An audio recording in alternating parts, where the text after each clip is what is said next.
9 o'clock, we'll call this meeting to order. Regent Thomas, would you be kind enough to call the roll, please? Regent Bell. Present. Regent Roddy. Present. Regent Dennison. Present. Regent Helm. Regent Hammond. Chair Milliken. Present. Regent Nichols. Present. Regent Speller. Present. Secretary Mayor West. Present. Regent Kurtz. Present. Okay, we have 11 regents present, which represent the quorum. Everyone's here today. Very good. Welcome all of you. We're happy to have a full complement today. That's always a good thing. So welcome everybody to this committee meeting. The first item on the agenda is the Academic Affairs Committee. So I'll turn it over to Regent. Thank you, Mr. Chairman. And as a lead into this, let me make a brief comment on our presidential speaker series Tuesday night. We had a good turnout, a good representation of our board of regents. All of our deans were there, and it was a great evening and a very entertaining speaker. And I think it highlights the importance of what neuroscience today is teaching us about how the brain works and how learning and education can be improved with some of that knowledge. So it was a great evening. Thank you, Mr. President, for bringing a good speaker into us. And with that, we'll go to action item 1, and I'll ask our provost to talk about some merit appointments. Sure.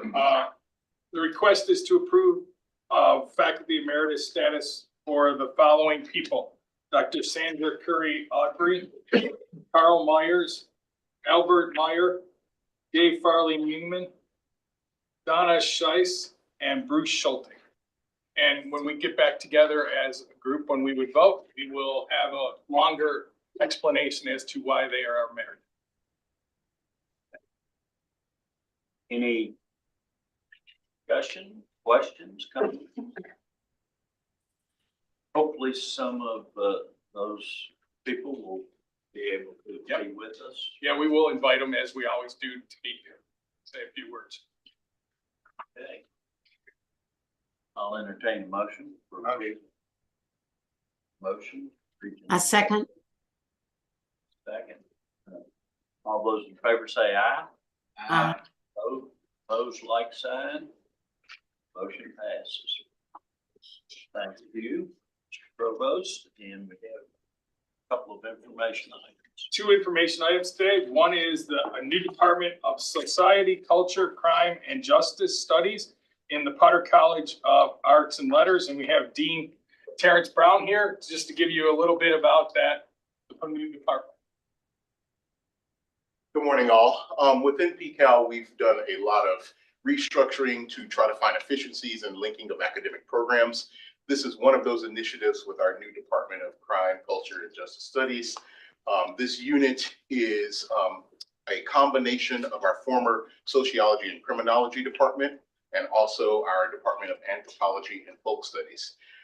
With that, they also have some units of Kentucky Archaeological Survey and the Kentucky Folklife Program that are embedded into this unit. It's led by Dr. Holly Drummond, and they've had quite success already starting as a new unit. And you'll see a lot more materials coming out from them and a lot of student success as well. So I could add in just a couple of questions, and this is just for informational. Could you help the board understand the difference between doing it as a school versus a department? Sure, yeah. This one is still labeled as a department, so I want to be clear about that. But between schools and departments, if we're looking at schools have a more elevated level since they have more faculty, more students, and also tend to have more academic programs that are under one umbrella. And with departments, there are fewer of those. So what we try to find is more interdisciplinary opportunities by linking some of these smaller and also some larger units together so that they have we hope a brighter future together. And could you mentioned you expected some efficiencies here. Could you speak to how you think you'll gain those Yeah. efficiencies? Some of the efficiencies include some duplication of things that we have. So duplication of technology that we have in 2 different units when we can pair together. Say, for instance, we've been able to combine some lab spaces that's been able to help us. So even though they use some different computer programs, the hardware itself has been helpful. Also, in terms of staffing, we've introduced a pod staffing model within the college that's kind of helped students have specializations for staff instead of one staff person doing all of it. Thank you. Any other questions, comments from anyone? Very good. The last item, and I'm extremely happy to have a presentation today about it, is going to be done by Dr. Kathleen Webb, who's the Associate Dean of the Research in Ogden College. And the title is Powering Student-Centered Applied Research at WKU. And she's going to talk about the ARTP.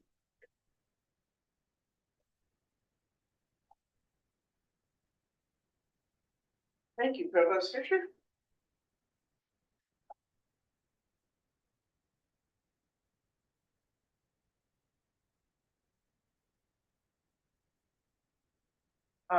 Thank you for having me here today. I am Kate Webb. I am the director of the WKU Applied Research and Technology Program, which is the program of distinction from the Council of Post-Secondary Education. The words that exemplify the mission and purpose of the ARTP are empower, connect, serve. We empower students through academic achievement and hands-on engaged activity. We connect students to their future careers through practical engagement grounded in activities and research that impact their communities at WKU. And we serve our community through workforce development, through economic support. The ARTP is a group of shared core facilities. We prepare students for their future. We have 12 scientific and multidisciplinary centers and institutes. And the key here is shared facilities and shared resources. WKU has facilities that are second to none in terms of our research capabilities. But the way we can afford to do that is that we have instrumentation that is in these centers accessible to all faculty and students on campus.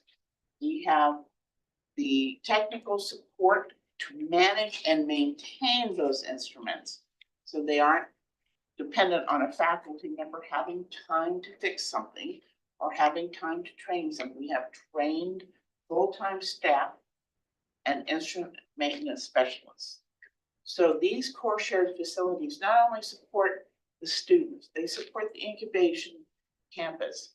They support our departments when they're trying to hire talented young faculty, because we have instruments that they need, that they do not have to apply for research grants to get, that they do not have to put into startup package. That means we can attract talented, high quality faculty with modest, reasonable startup packages. So we build research capacity, and that has been the focus of the ARTP since its inception. And it is student-centric at all levels. We are here to serve the students. We do things for the students, and we engage students in activities that they do. And we encourage and develop entrepreneurial efforts, and we develop and support our economic community. So about half the centers are what I would call more service-oriented centers, and they tend to be housed on campus, the main campus. About half of our centers actually have active industry and service contracts. And because of access, ease of access to our clients, those are at the incubation campus.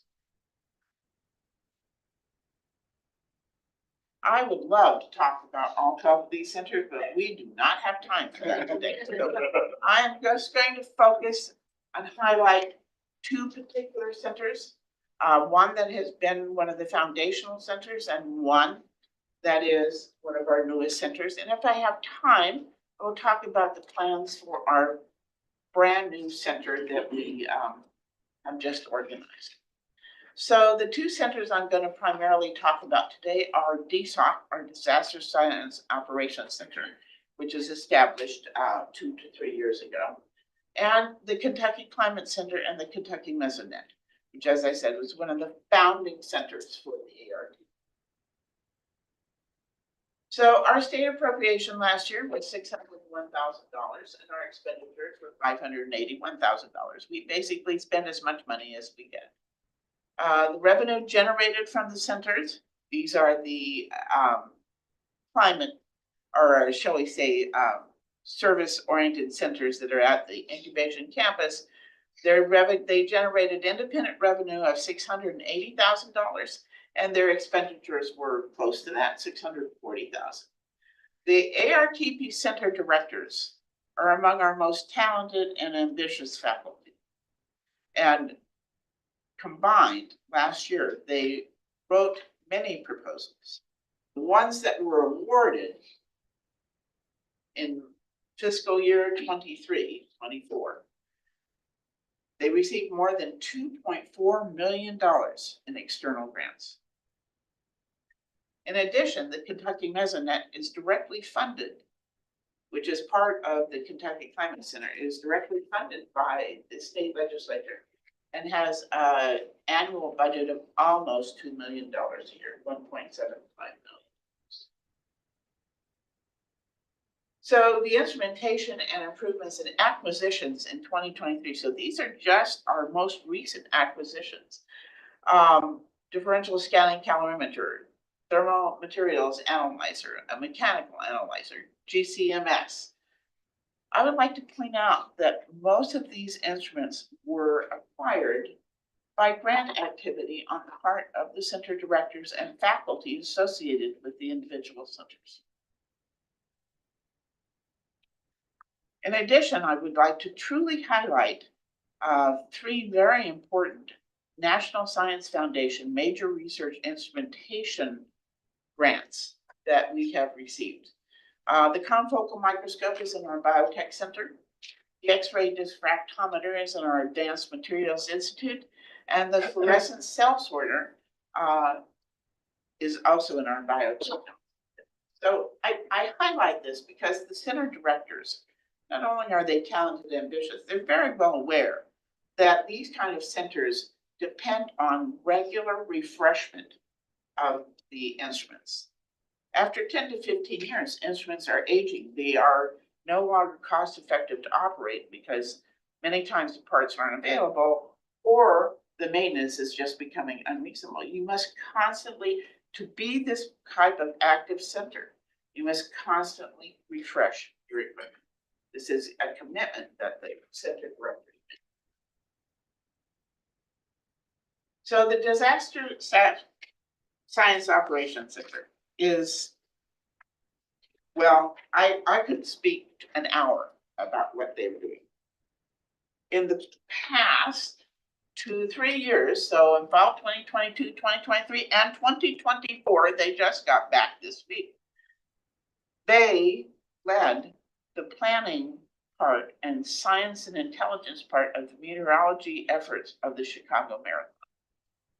We had a booth at the expo for the Chicago Marathon. For the last 3 years, the marathon had 150,000 visitors, and the WKU had a booth there. Dean Boxton of the College of Health and Human Services helped manage it. Ms. Raby from admissions was there. The director of the School of Kinetic Recreation and, forgive me, KR, I always think of it as KRS. KRS, Paula was there. So this is the ARTP. I am obviously an associate dean for Ogden College, but ARTP serves the entire campus. It is not just an Ogden College activity. So the Disaster Science Operations Center is directed by Dr. Josh Durkin, our campus meteorologist. It is our student group, the White Squirrel Weather, have received numerous awards in the last several years for their activities in serving our community. But I'm going to highlight a student that was part of White Squirrel Weather for many years. Olivia Cahill. Olivia Cahill has a position now with the National Weather Service in North Carolina. She was a lead meteorologist for White Squirrel Weather. That practice led to her being hired by the National Weather Service. But more importantly, Olivia worked on a project that impacted her community. And that impact continues. She provides real updated weather to her community still in northern Kentucky through social media. She was active during the recent flooding from Helene. Her community trusts her because she is from the community. And this is what we do in the ARTP. Many of our students are working on projects that actually impact their communities, their families. This is real to them. There's no better proving ground. There's no better motivation to a student than to know what they're doing has real solutions and real impacts. I really can't say enough about, like, I could go on and on and on, and I refuse to do that because your time is valuable, but I just cannot tell you, and I am actually going to share something special with you. Dr. Josh Durkee just received the 2024 Kentucky Academy of Sciences Excellence in Science Education and Outreach Award. And I will tell you, but the Kentucky Academy said they didn't even give that award out last year. They don't give this award out every year. So this is a really special award that Dr. Durkee just received.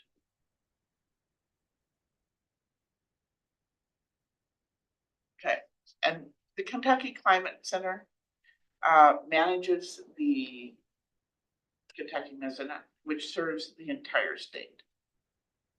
Dr. Gerald Brodsky is the center director and the state climatologist. The ambition and the goal is to put a Kentucky Mesonet weather station in every county in Kentucky. That is why the budget was increased 2 years ago for the state legislature from $0.75 million a year to $1.75 million a year. Because effectively the center was too successful.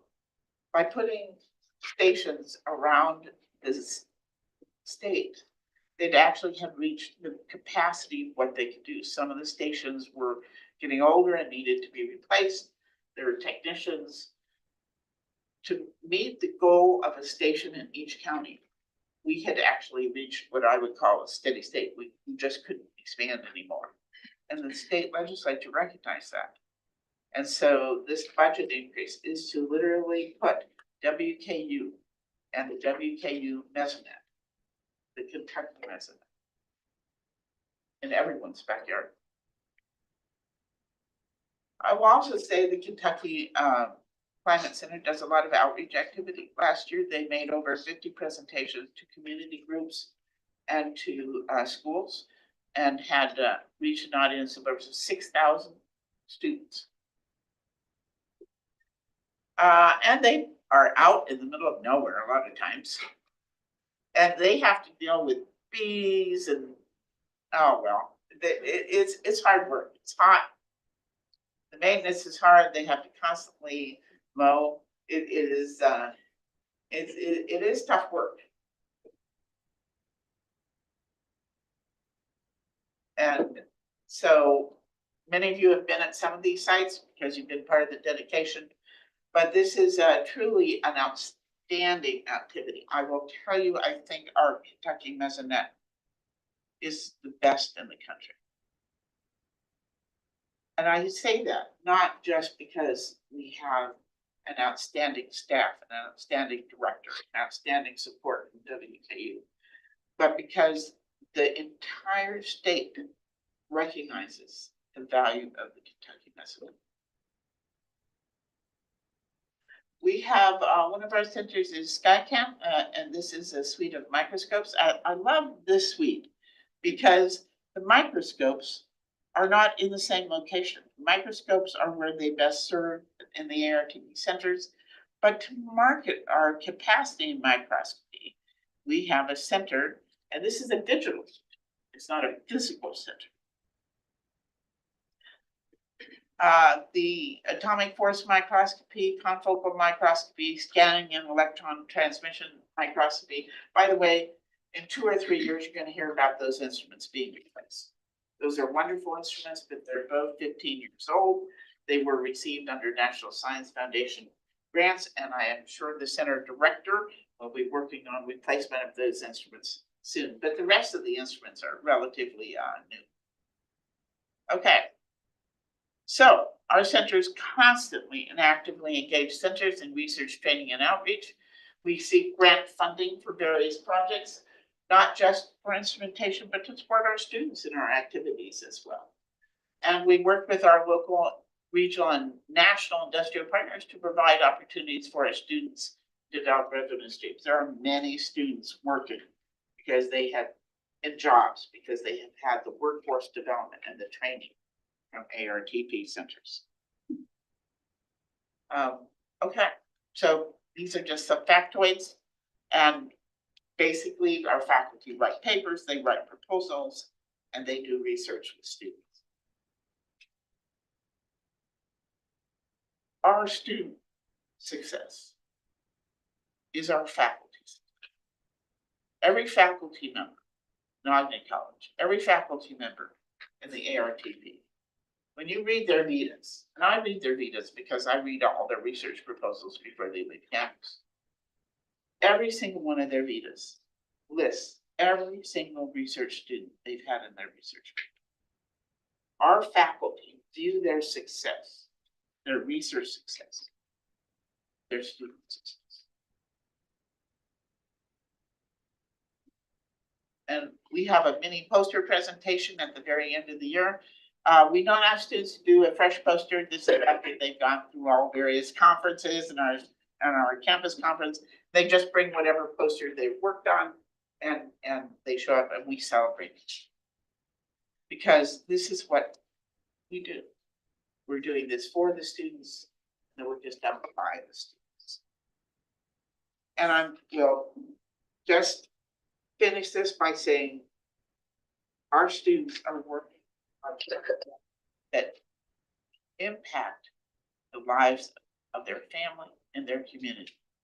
And they know this. Thank you. Thank you, Dr. Webb.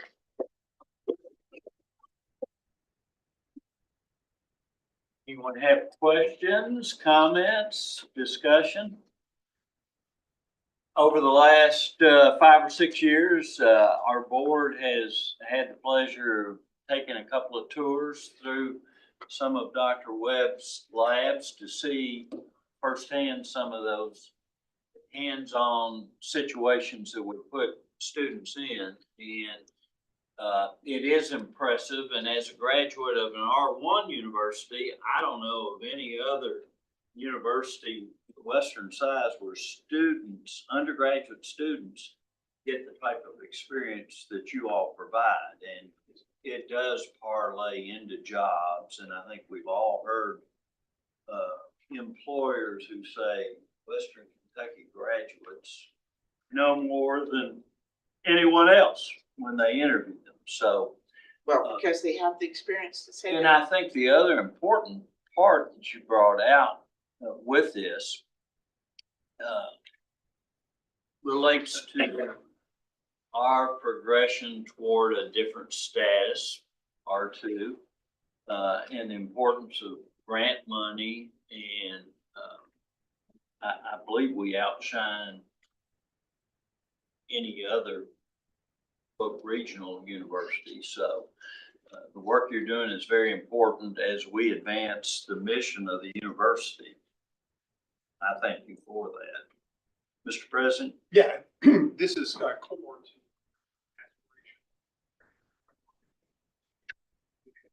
to we've set the goal of doubling our productivity in the next 5 to 7 years. And part of that will be driven by the facilities we have on the innovation campus. The other thing that is important about that aspiration is that, number one, it requires some legislative changes that we've been working toward. But the DSOC, as it's colloquially known, the Disaster Science Organization Operations Center, really will be one of the first PhD programs we hope that we're allowed to offer. It is a differentiator for us nationally. It is a special approach to how it is one does disaster planning and emergency response, because it also integrates communication and integrates meteorology. And so putting all of those things together in a PhD program really creates a national audience for us. And so as we work toward those 3 to 5 doctoral programs, research doctorates, that will be one of them as well. So it dovetails, and we're being intentionally strategic about how we set the base for everything that comes on top of it. So, thank you. Dr. Webb, I just want to say thank you for all you do, and thank you very much for this presentation this morning. Most informative and enlightening. You're welcome to visit anytime. We appreciate it. Thank you very much. And I'll thank the provost for thinking of this as a presentation. And any other things you want to bring before the board today, Mr. Provost? I am good. All you. If so, that concludes the business of the academic committee. Very good. Finance and budget is the next item on the agenda. Regent Brody. Thank you, Chair Milliken. Our first item is the acceptance of the auditor's report and financial statements for the year ended June 30, 2024. Susan? So I'll Want to just introduce take the auditor? I'll just take a moment to introduce our auditor, our lead. She's a partner with Forbes, Jennifer Williams. She's been with us a few years, and just another good audit for the university. And my thanks to Ronaldo and Amy in the controller's office. A lot of hard work goes in behind the scenes, and so I'm very appreciative. But anyway, I will turn it on. It's their audit, so I will turn it over to Jennifer. Thank you, Susan. I appreciate it.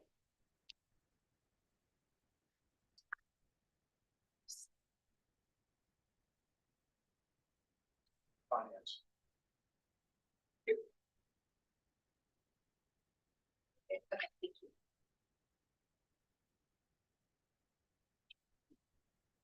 Okay, thank you, everybody. Again, as Susan mentioned, I'm Jennifer Williams. I'm a partner with Forbes Mazars. I also have Sarah Sweat with me here today. She's a senior manager, and she really leads the team here on site. So she comes on site with the team. She's a WKU alum and really works for about 2 or 3 weeks with the team here. So just want to, again, acknowledge the team and thank you to serve WKU.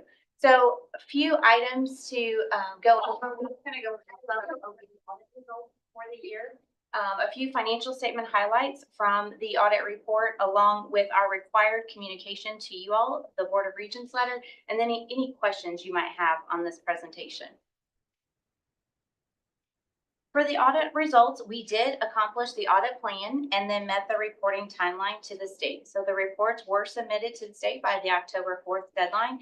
And this was also another important year with accreditation and timing of submitting that financial information. So it was nice to be able to meet those deadlines and have the great cooperation. Again, we couldn't do that without the team here. We had great client assistance and responsiveness from the team here.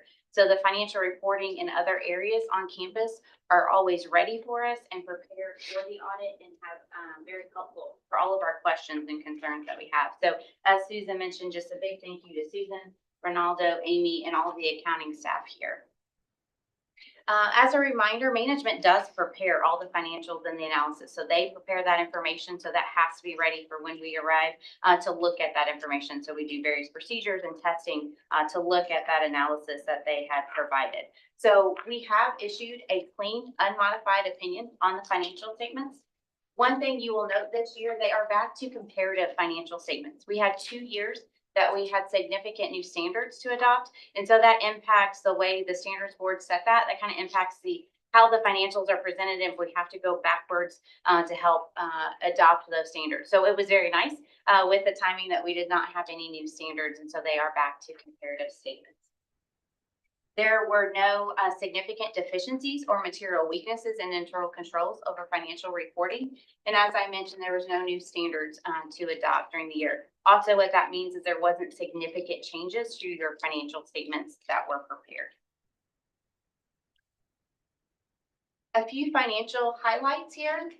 So this just gives some highlights from the audit report themselves. So here, this is net tuition, shows comparative. So a slight decrease, about 2.5 here. Just a reminder that this is net tuition. So as you look at information, again, the Governmental Standards Board, you do have to show this net of the discount allowance. So any out-of-pocket costs the student does not have to provide is netted in this line. So there's different ways of reporting this information from an internal standpoint versus financial statements that are under GAAP and GASB. So just want to highlight that sometimes there are differences because of the way the financial statements are required under the standards. Again, actual enrollment and gross tuition has increased over the prior year, but when you look at that discount, it also increased with that gross tuition. The net position is very strong. You see 173 million in the current year compared to 140. So net position increased 33 million there. And then the state appropriations, slight decrease, 83 compared to 85. The main appropriations was about 77 million. So that stayed consistent. There was performance funding that had a slight decrease during the year. So that's a fluctuation there with the state appropriations. Here is just summarized financial highlights from the statements of net position. I know this might be a little bit small from a standpoint of getting the information on here. So just a few highlights here. The cash and cash equivalents, you'll see a shift there along with the investment. So in the prior year, there was a shift to move some funds into investments, and those were moved back into cash equivalents during the year. So that's where you see the change there from investments into cash equivalents. One item to also note is there is restricted cash and cash equivalents. You'll see that about the fourth line down. And that is about 37 million for the current year. And those are your bond proceeds. So those are restricted for certain purposes for capital outlays and projects. And so those can't just be used for normal operations. Assets held in trust, the change there is a slight change. You may recall in the prior year, there were 2 new standards, which required a lease and subscription asset to be placed on the statement of net position. So these are like your capital assets. And so again, this is an item that grossed up the statement of net position, and the change in those are just amortization or payment of those items there. So overall, your total assets were very consistent, less than 1% change there for the year. In the liability section, again, as I mentioned, you have the GASB 96 and 87 for the lease and subscription asset. So those are the obligations that you have the rights to pay that. And then you have your long-term debt. There was no new bonds issued during the year, so no significant changes in that were made for normal. And then the pension and OPEB liability, again, those obligations that you have for those fees, for those items. and that did have a decrease. Primary reason for the decrease in there, that is all driven on actuarial assumptions and items that are provided. So that is information that is just provided to the state and what your allocation portion of that is.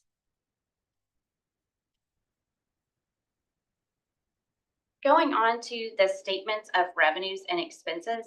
So the first line here, federal and state grants. So again, there was a decrease of about 3.6. So again, to help with the research, the student financial aid and increase in that funding. So that is great. The total operating revenue stayed fairly consistent, only about $1 million change there. And then the total operating expenses did increase about 18 million. Overall, there was no significant fluctuations in the operations. The main driving item that impacts this operating expense line item that I have here is the pension and the other post-employment benefit liability. So as those actuarial assumptions change, you either have income or loss from that. And so there was about a $17 million increase in expense that netted that down. So I don't want to get into the technicalities of that one, but that does impact that number. So I did want to highlight that there. In regards to the footnotes to the financial statements, as I mentioned, there was no new standards, so no new footnote disclosures were required. In note 3, what I would just highlight, the deposits and investments, you do see that shift in the change because of the change of the investment. So there were tables in the prior year that are not repeated because they're not required.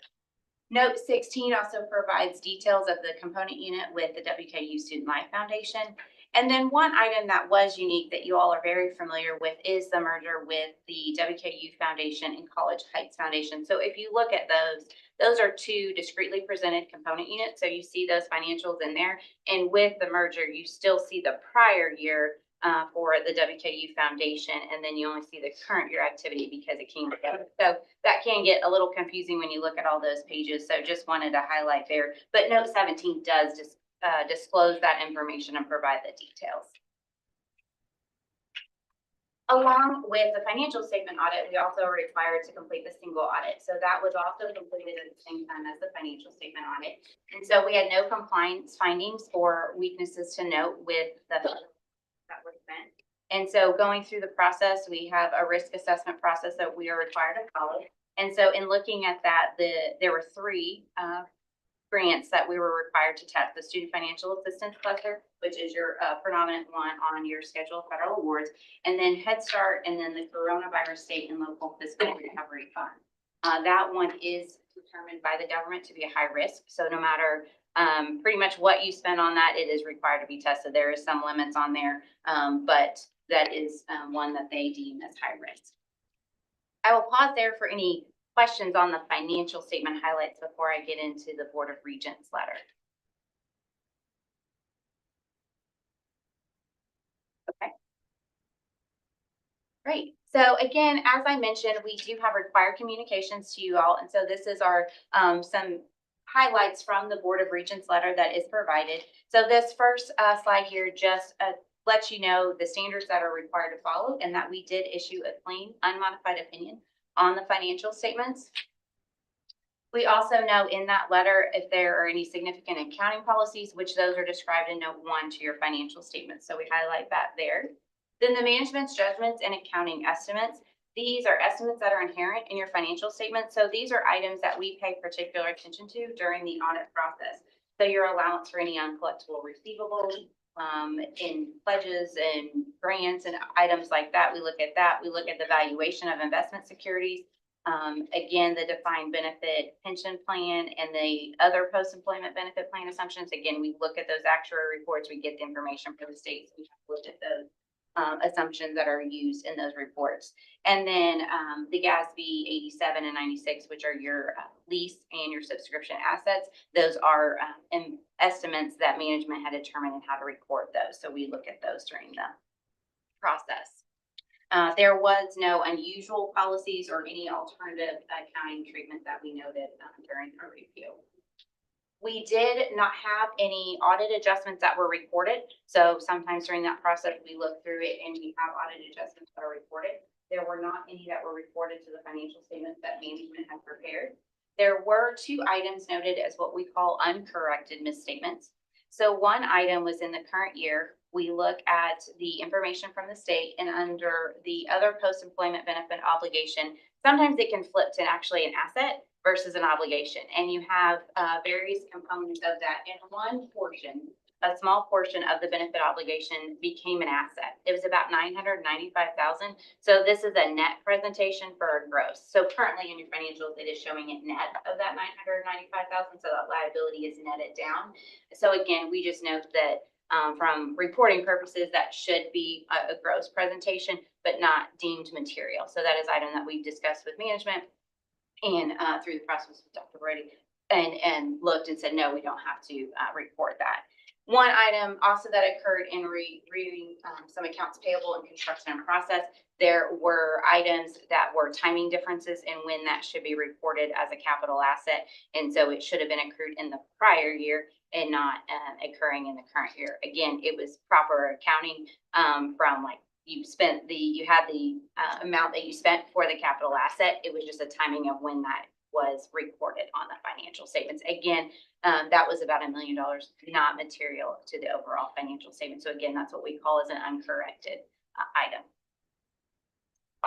The other item that we would just like to mention, as I noted, that we did not have any material weaknesses or significant deficiencies in internal control that we noted. But we do have various observations from going through the process and talking with people in payroll, accounts payable, the financial reporting team. And so we have just a few comments that we would like to offer as some other observations from a team standpoint. And so, for example, in accounts payable, we noted that they are shorter on the staff that we have seen in the past. And so management has discussed this, looked at a plan to hire another accounts payable individual. But when you have turnover and new individuals in these places, this is when errors could possibly occur. Again, the past adjustment, not a significant item, but if somebody is not as familiar with the processes and cut off, this could pose some risk in the future in that regard.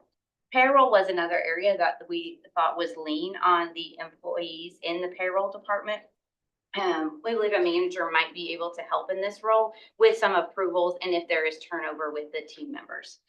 In the financial reporting area, we've also seen about 2 employees turnover in that process from each year that we've been here. And so again, looking at that is, can you help cross-train individuals? And so with the turnover with that. So we look at that as just a potential risk in the future and to just offer those observations. And then in financial aid, again, that is something that is very strict with rules, but following those grants and doing that. So we know that there is time frames where institutional knowledge could be lost as people retire or move from different areas. So again, just want to offer those up as items that we had noted in our process and the reviews. And you just need leaders and managers in those roles at a higher skill level so they can help with the review and train individuals. So I know management is looking at that, looking at the processes, because there's always opportunities to improve and change some processes as well. And so we just offer that as an observation that we had during the audit process. So happy to take any questions on that presentation. Any questions or comments? None? If not, I entertain a motion to accept the auditor's report. So moved. One second. All in favor, say aye. Aye. Opposed? Thank you so much, Jeremy. I appreciate it.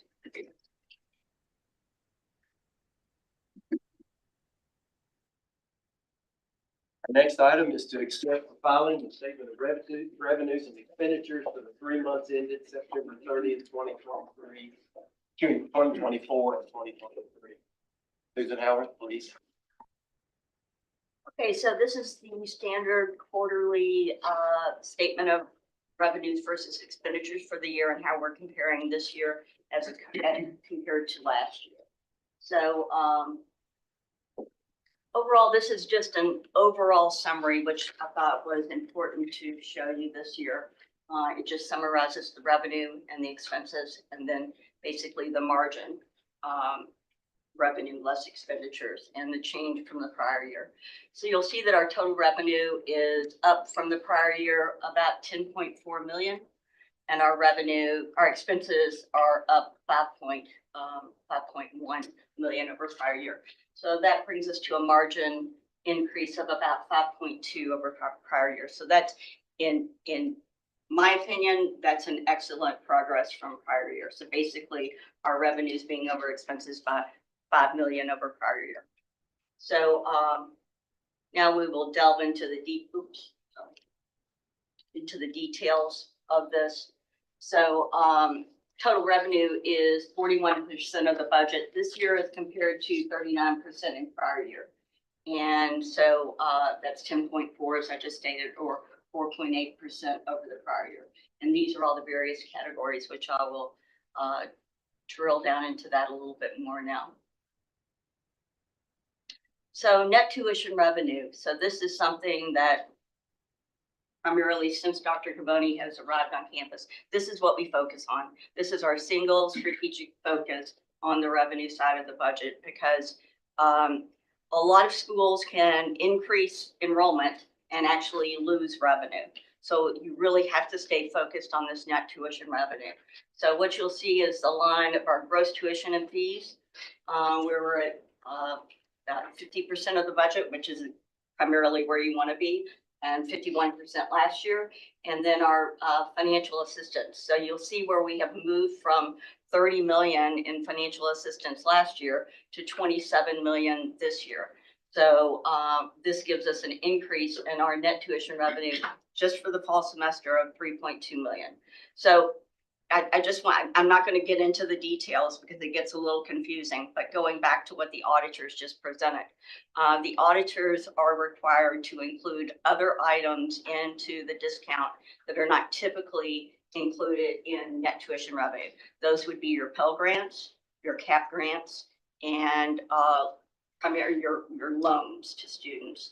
GASB see those as anything that they want, anything that could produce a refund included in discount. So that's the difference. And I know there's a lot of detail that goes into that, but I wanted to, if anybody's questioning why she showed a decline and I'm showing an increase, that's the reason. Susan, could I also jump in? Statewide, internally, sometimes there's a complete focus on headcount, FTE, or you pick the number metric of student population. And while those are important metrics, and obviously for recruitment and retention, we track them, the reality is that you can buy those numbers. And the way you buy them is through a discount rate that accelerates beyond your control. And so what we've been focused on is ensuring for the fiscal health of the institute is not focusing on a number of students, but rather ensuring that net tuition revenue is stable and growing. And so kudos to financial aid, enrollment management for working to keep our discount rate under control, make progress there. And at the same time, still bring a class of around 3,000 students. And I say around because you can be down in headcount and up in revenue. You can be up in headcount, which everybody would celebrate, and you could lose money. And so I just want to point that out. And then I'm appreciative, and I will reiterate what Susan said.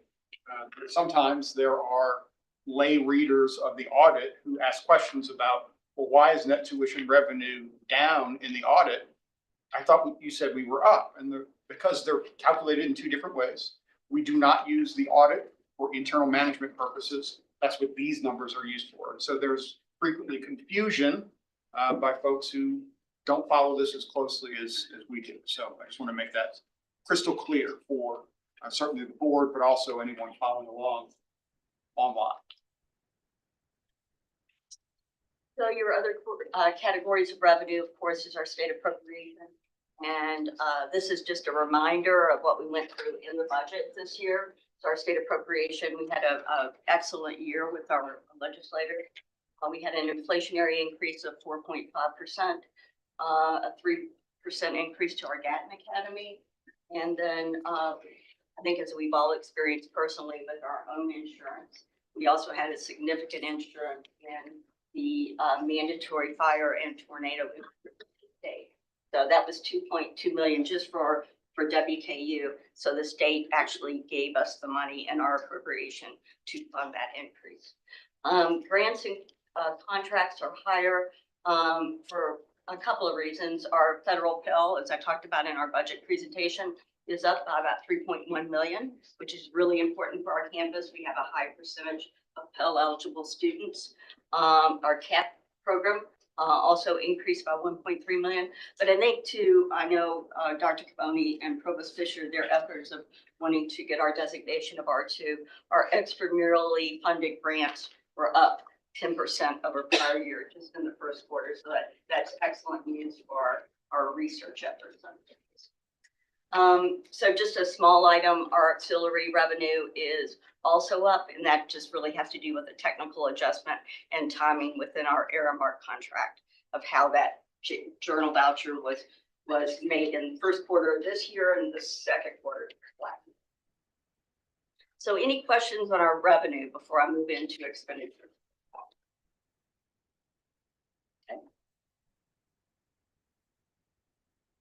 So our total expenses, if you go down to the bottom line, you'll see that we're at about 34% of budget for this year and about 33% last year. And you'll see all the various categories, and I'll go through those here in a little bit of detail. So our personnel, as I said, that personnel is about 22% of budget as compared to 23% of budget last year. So we would say in this instance that the salary expenses are relatively flat as compared to last year. And the fringe, as far as dollar amount, has actually gone up from 12 million last year up to about 12.5 in the first quarter this year. And that's a direct result of our health insurance increase. And that's something we're working as a campus to really look at for next open enrollment and how we might make changes to get that under control best that we can. It's a difficult area. Our direct expenses, again, as I talked about on the revenue side, you'll see other financial assistance that primarily due to those increases in Pell grants and CAP grants. The dollar increase in our supplies and operating expenses directly related to that insurance increase in the mandatory state fire and tornado. Our maintenance and travel expenses are trending lower from the prior year, which is good news. And again, as I've said for the past 2 to 3 years, we're continuing to monitor the inflationary increases. I know that we like to hear on the news that inflation is getting back under control, but sometimes it still doesn't feel that way. And we're also continuing, the provost and myself and the president continues to do monthly monitoring with all of our campus units to make sure that everybody is staying within the rails and no one is getting out of control. So that's really all I have on that, Regent Brody. I'm happy to take any questions. Any questions or comments? So just to talk about a couple of things I see in this and just the pattern and at a holistic level. Looking through some of the materials from last year, I think we did see a decrease in supplies and operating expenses of around $6 million or so, but there was an increase in personnel costs that was more than just. And I was just wondering, Mr. President, as you know, we've been talking about this natural tension we have in the ramp model between the various units that responsible center management, but it comes to this top level of if we have competing entities who are like, I need funding in my area and personnel in my area, whether it's student affairs or athletics or personnel or whatever it is, how do you decide between those tensions? How do you make those decisions on in those types of conflicts? Well, I think it's pretty simple. This is the amount of money you have. Don't overspend it. And if you need more, we can talk about how we allocate revenue to meet those needs.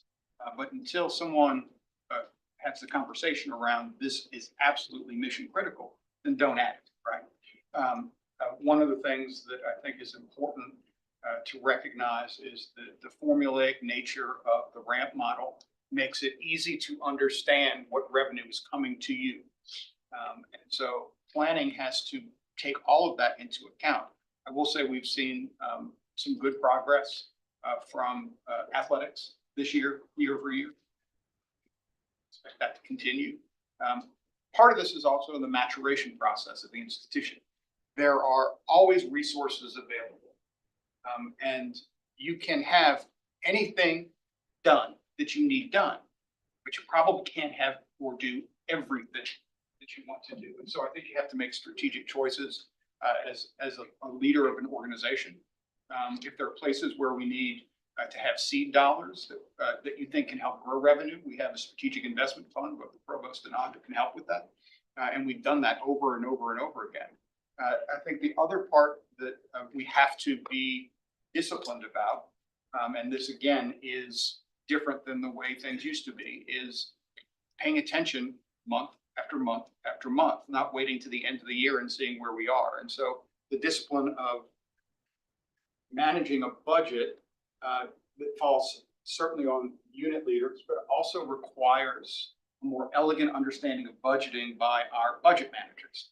And we've been working there and have grown there. And I think that to Todd's credit, he has a real CFO in athletics who has done a tremendous job of putting together a budget that actually reflects reality.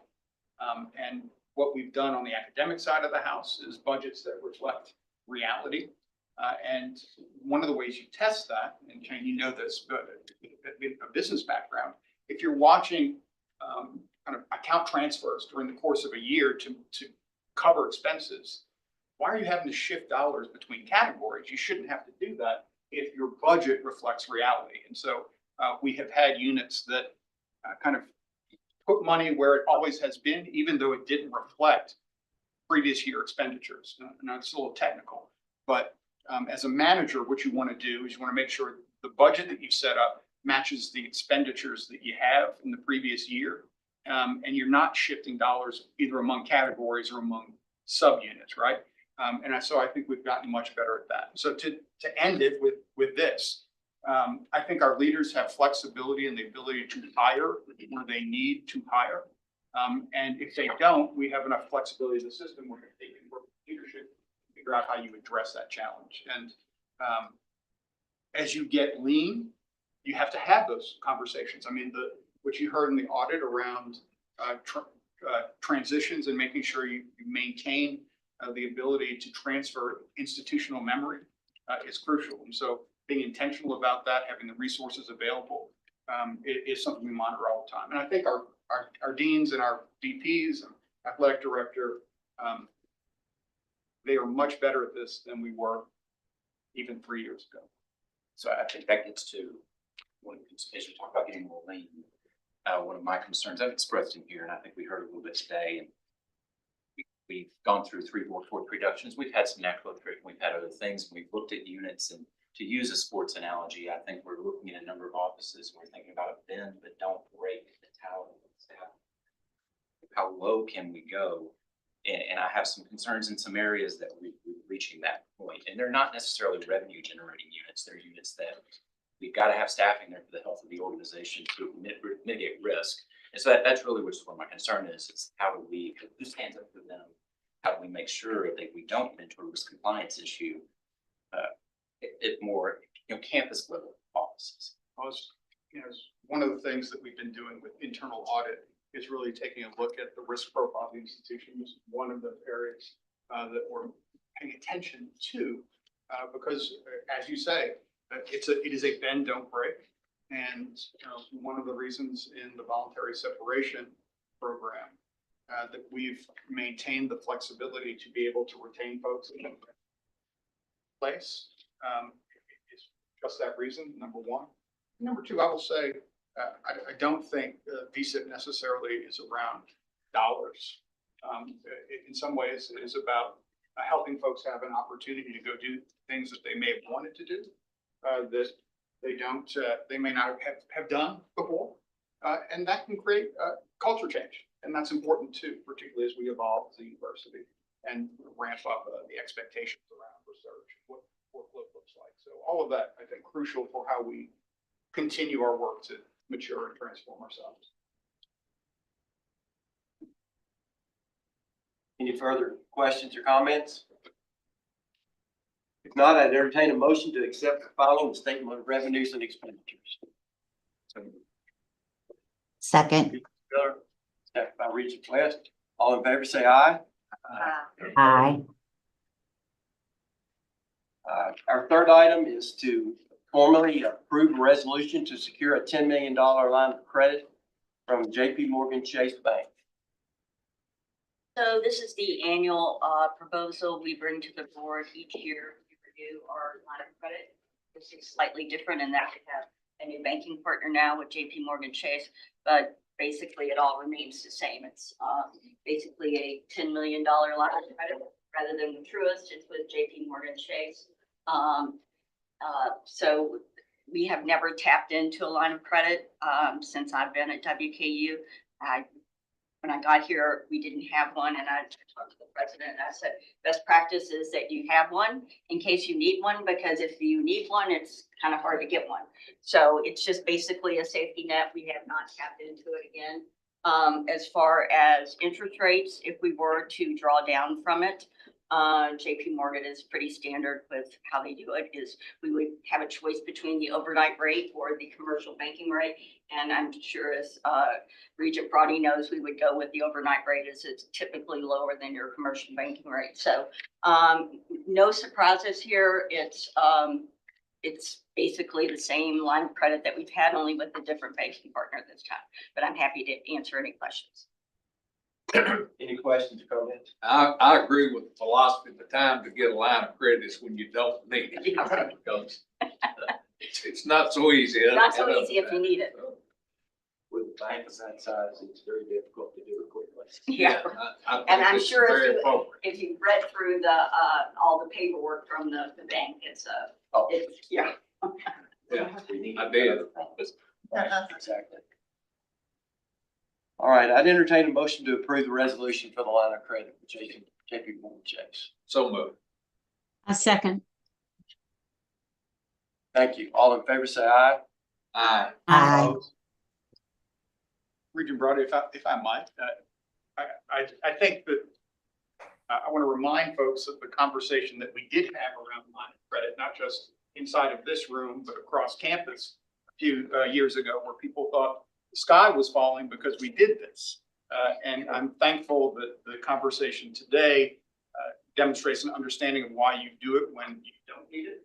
And I'm hopeful that our community also has been more well educated and understands that as well. Thank you. Regent Brody, maybe revote chair. I'm sorry, I didn't. You're not on the committee, so we'll need a motion from a committee member. I beg your pardon. No, it's fine. Okay. All right, motion by Regent Dennison. Second by, was it Nichols. Bridget Nichols? All in favor now, say aye. Aye. Aye. Thank you. All right, item 4 is the personnel actions, approved the faculty and staff personnel actions, which have been approved through the administrative channels and executed through the Human Resources Information System during the period 3/1/24 through 9/30/24, and one-time compensation payments executed through the payroll system covering the period 9/1/23 to 9/30/24. So I'll just remind everyone that the report, we typically would bring both of these reports to the committee each quarter. We've made some changes over the past year. The personnel actions will come twice a year, and then the one-time payments just once a year. So I think it streamlines. We've also taken off the names of the individuals. This is something we worked closely with the previous staff regent and with Shane on these changes and other finance committee members, and I think it streamlined the process. So I would just add that while the names are not on there, we still do have the personnel numbers. Yeah. And that does. So we're still transparent here, and also just the amount of paperwork redundancy that we're seeing. I guess work redundancy that we're seeing here. All the information is still here. It's just reduced the number of times we see it. Much more efficient process. So I'm happy to be able to Okay. take any Any questions. other questions or comments? Not, I'd entertain a motion to approve the faculty and staff personnel actions. So moved. Motion by Regent Spiller, Second. second by Regent Dennison. Repeat out, Regent West, half a second. All in favor, say aye. Aye. Opposed? Okay. We're ready to approve the revisions to the bylaws for the WKU Board of Regents, and I will call on our internal auditor, Bruce Wiseman, for some background here. Thank you, Regent Brody. Good morning, everyone. As we'll see here as this pops up here in just a second, this action item was the result of the external review that my office went through in the spring and over into the summer. And what we found in that review, we were looking at, and the external reviewers were looking at, were comparing the bylaws of the Board of Regents to how we operate from an internal audit perspective. And what we found was auditing was the responsibility of the executive committee, according to the bylaws. Well, the way we've been operating is external audit with Jennifer Williams and Forbes, and my office internal audit has been working through the Finance and Budget Committee. So we had a mismatch there. So what we're trying to do with this action item is through discussions. We've looped in President Caboni, Regent Brody, General Counsel. We've looped in Forbes, and we said, what's the best way to handle this? Should we change how we operate with audit-related activities, or should we change the bylaws? And where we came to a conclusion is we should change the bylaws and move the audit functions under the Finance and Budget Committee, where that expertise of financial activity rests. So that's what this action item gets to. I'm happy to answer any questions you all have about that.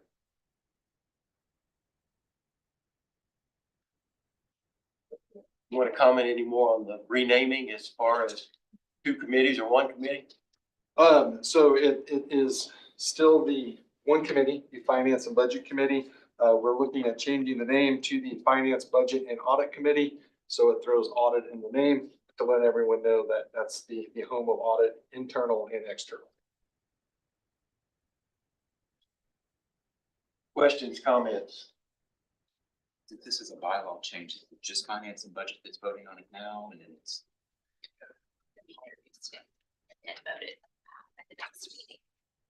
information, not an action item? So no vote today? Well, the committee's vote is just a recommendation. Right.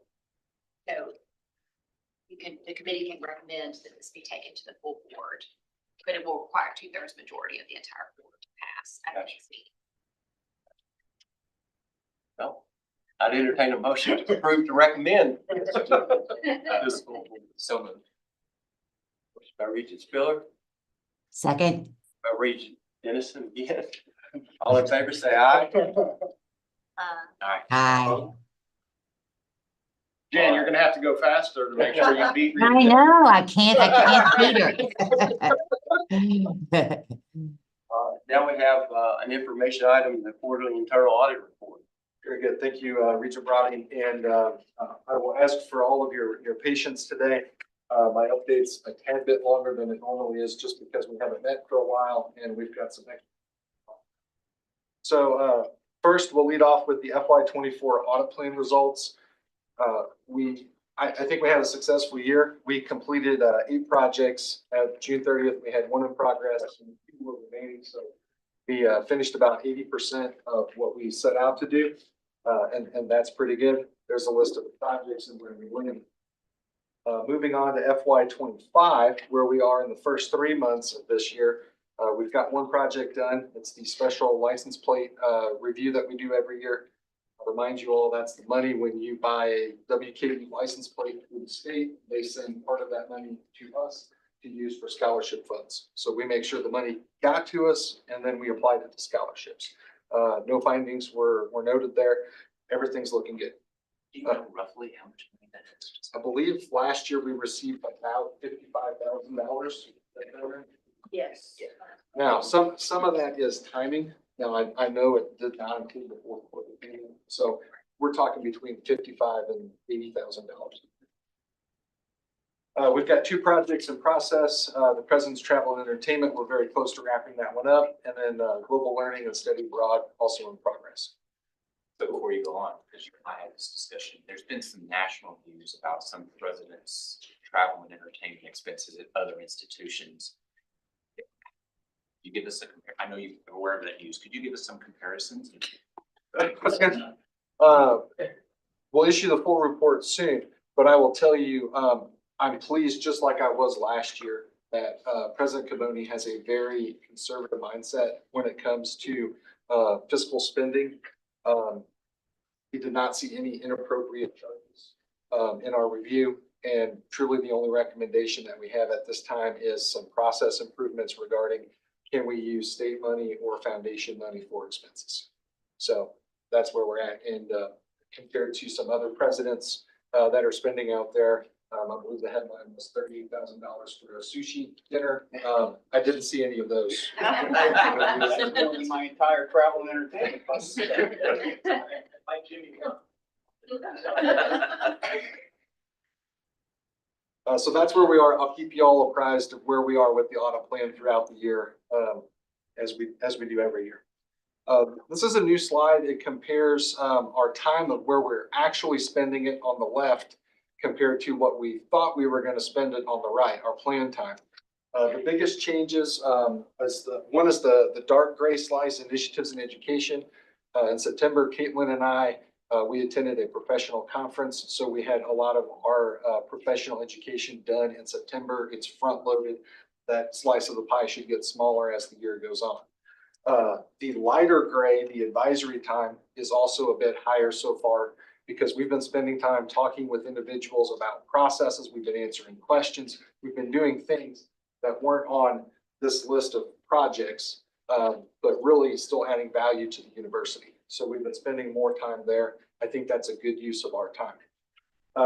So then the big red piece of the pie, the project time, is smaller than what we planned because those other pieces of the pie are larger.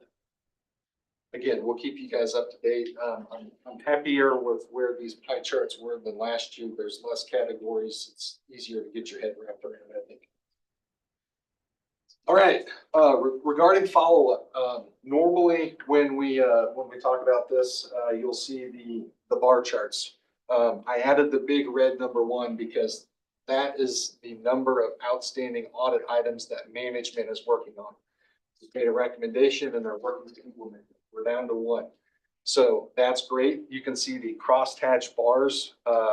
There's a 2 and 2, there's 4 total. So far since we met last, 4 management action plans have been put in place. We validated that they're working. Those improvements have been made. So we're down to 1. I'll offer a big congratulations to the Manhattan Honors College. They've done a lot of great work of implementing all of their audit recommendations. So a big shout out to Rodney King, Spencer Anderson, and Rowland. Those are the folks we worked most closely with. And I know the whole team was involved. So we want to celebrate that when we see that and when that happens. So we're in a good spot from a follow-up standpoint. Regarding the hotline, a quick recap from last year, we had 10 hotline calls. Compare that to the prior year, there were 3. So we've seen that level of hotline activity triple. I think that's a factor of us talking about it in these meetings, talking about it in presentations around campus. We've sent emails. I think people know it's there. So we're going to continue our education that the resource is there, and also talk about what are appropriate things to be reporting through the hotline to make sure that we're focusing in on where it needs to go. Again, you suspect fraud, you think ethics, you think of conflicts of interest. Those are the big hot topics that should come in. And I'll remind you, if you're questioning whether I should report it or not, report it, we'll figure it out. We'll get it to where it needs to go. So we had 10 cases last year. So far this year, we've had 3 that we're working on. We've closed 1. There are 2 remaining. So nothing big going on, nothing huge concern that I need to share with you all.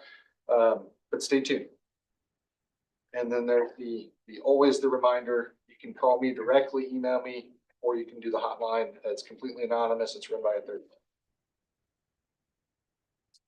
All right, so our external review that was completed for internal audit. Number one, this is a required review of professional standards that needs to happen every 5 years. Just a quick recap, we got the highest rating, generally conforms, and beneath that, I wanted to kind of visually show everyone what does that mean. And so we got rated on 50 different standards that are out there. And those are listed across the bottom. The numbers don't matter. They shouldn't mean anything to you. And then you'll see the 4, what I'll call bite marks, where there are 4 things where we partially conformed with a standard, not generally conformed. And those 4 were these. I'm going to touch on them very briefly. The first one, proficiency. We partially conform that our audit team has the skills and knowledge to address a wide range of risk at this university. So what does that mean? Caitlin and I are not experts in IT auditing. We just don't have those skills. We haven't got there yet. So 1, we're learning them. 2, we're considering outsourcing if we need to do work with those. But that is a partially conforms. It's a very typical thing to see for small audit teams of 2 or 3 people. Coordination and reliance. That is where we need to work better with other areas around the university that are providing assurance. Think the Title IX office, think EH&S, think of NCAA compliance, think of other compliance type areas. We just need to coordinate with them to, 1, understand what they're doing, what they're seeing, and so that we're not duplicating work. We've done this very well with the procurement card office. We know what they're doing, and we use that. And when we're selecting our audits and doing our audit procedures, we need to just expand that that practice with other areas around campus. This third one is a real easy one, the engagement work program. The work program is your list of your audit steps of what you're going to do in every audit. The standards require that me, the chief auditor, approve that before you do your work. I've been doing that, but I haven't written it down anywhere. So I've started writing it down, and now we're going to cross this one off the list. The final one here, communicating and accepting risks. I think I've talked a little bit about this before from a risk management perspective. In any organization, your senior leadership, President Caboni, Provost Fisher, EVP Howard, they are going to be looking at risks, and they're going to be saying, these are risks that we can accept. And if you don't accept risks, you're going to grind your operations to a halt because you're going to become so inefficient. My role in all of that, according to the professional standards, is to say, if they accept any risk that is too great, I need to communicate that to you all. So what we found in this deficiency with our office is we need to write down what those procedures are. When I see a risk like that, who do I communicate it to? What's the process? What does that look like? So again, this is something we're going to be working on this year of what does that process look like. Any questions on those? Those were our biggest deficiencies. The way the process works, you typically inform management that, hey, I appreciate that you don't think this is a significant risk. I'm of a different opinion, and management gets the opportunity to reevaluate. And if we still say it's not, then it becomes a conversation between you. That is typically how it works. And then me, the board. Yes. Thank you. Okay. In that review, the external team called out a couple of areas where we're kind of excelling. I wanted to mostly put this up here because of the quote at the bottom. One of the people who did a survey as part of this review, they said, I'll read it out in case anybody can't read it.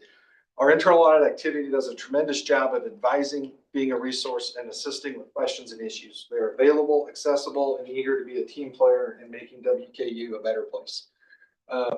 I don't know who wrote that. If it was somebody back here, I don't know who did it, but thank that. I wanted to share that because that is what we're striving to do with our office. And someone else said it, and they said it very well. So I'll share that with you all.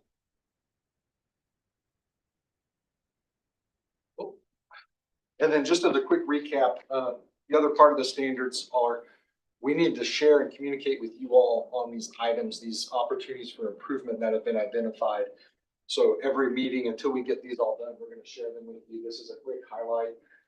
To save time today, I'll get into some of these details next time. But we've got 3 of them done already. We're working on 3 right now, and 4 are remaining.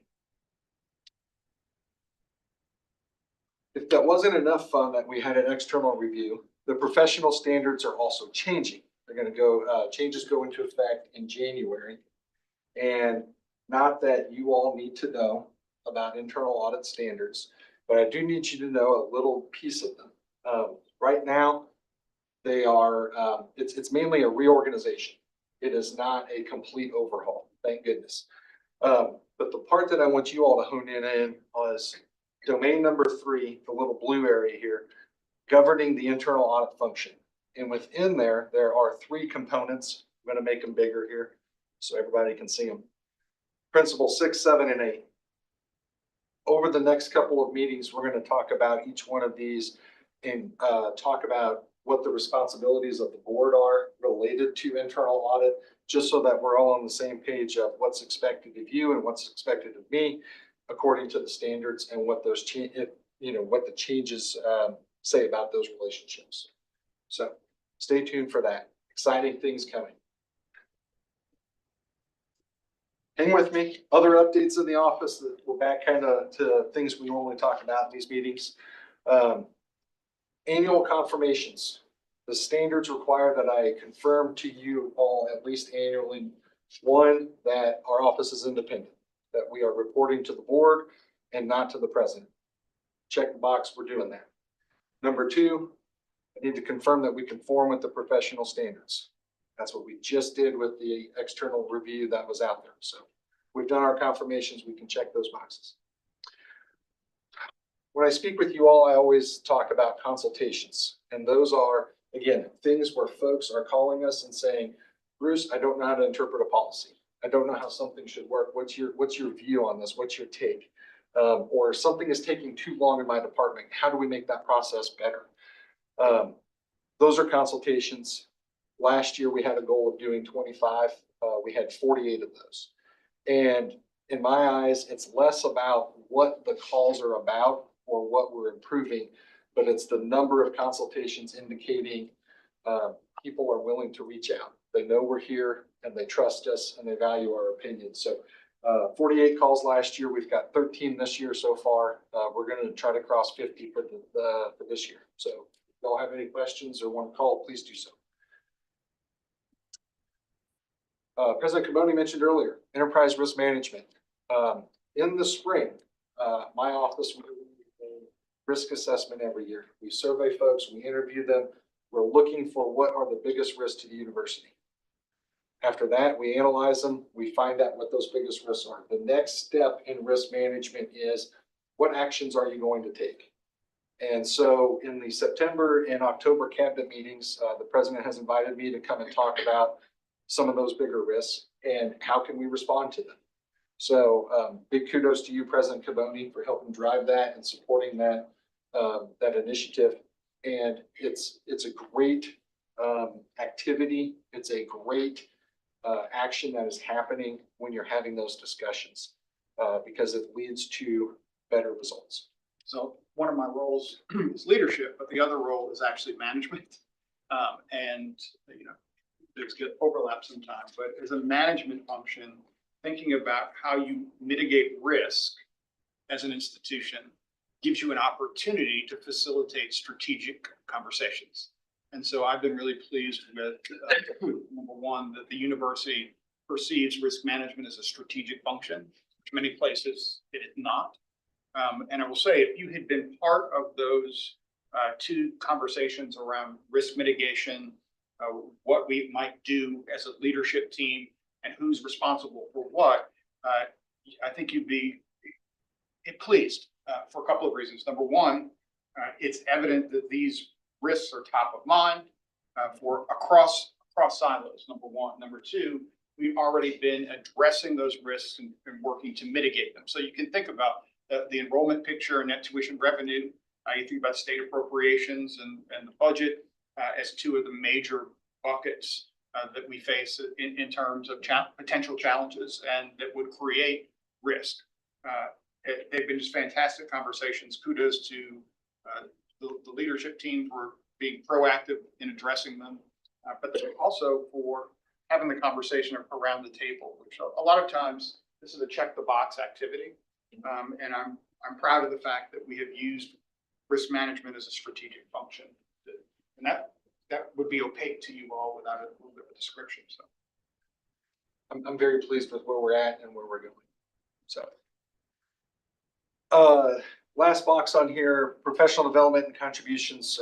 We went to a conference. We learned a lot of things about what's going on in higher ed everywhere else, what other areas are auditing. So we have great ideas of what to go on in here. We made a presentation about attracting and retaining talent. That's a big risk anywhere in any organization, but it aligns very closely with VSIP of how do you retain people and how do you manage those people. So we had that presentation that we did there. Looking ahead, what's coming down the pike, we're going to continue increasing our campus awareness. If you want, check out a webinar on Monday at 3 o'clock. I'm teaming up with Dr. Marco Dumancic about AI beyond the classroom. So it's hopefully going to be some practical things that staff or faculty can start doing and using AI, getting their feet wet and getting used to that, hopefully streamlining some processes, becoming more efficient. Second, we got invited to speak at an accounting class. Kudos to Shane Spiller for helping coordinate that. We were asked last year to go and talk, and apparently we were all right. They asked us to come back. I think the students enjoyed it. It gives them a little exposure to internal audit and what we do and why we do these things. And then finally, we got invited to talk at the Kentucky Association of Collegiate Registrars and Admissions Officers. They're going to have a conference on campus.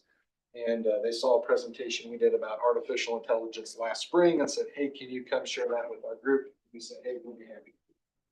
So that's it.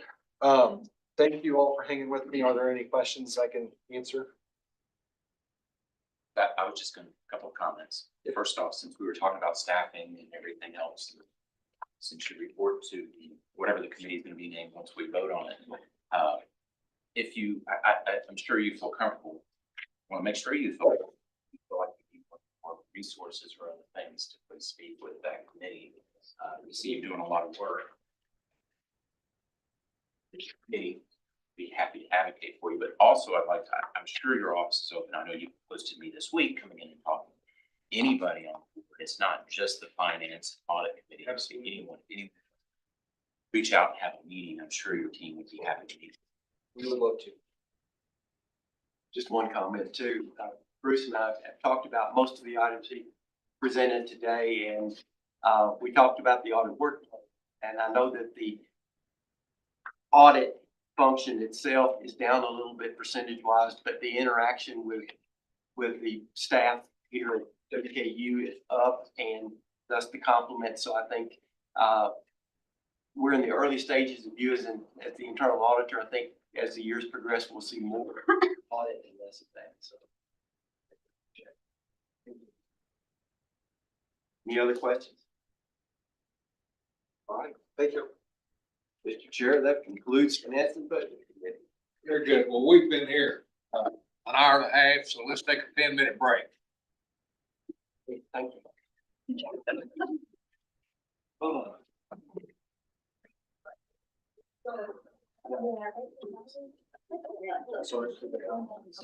Thank you. Ready to go.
Our budget is in great shape. We're in better shape than last year. We'll be in better shape next year. Thank you. Oh my gosh.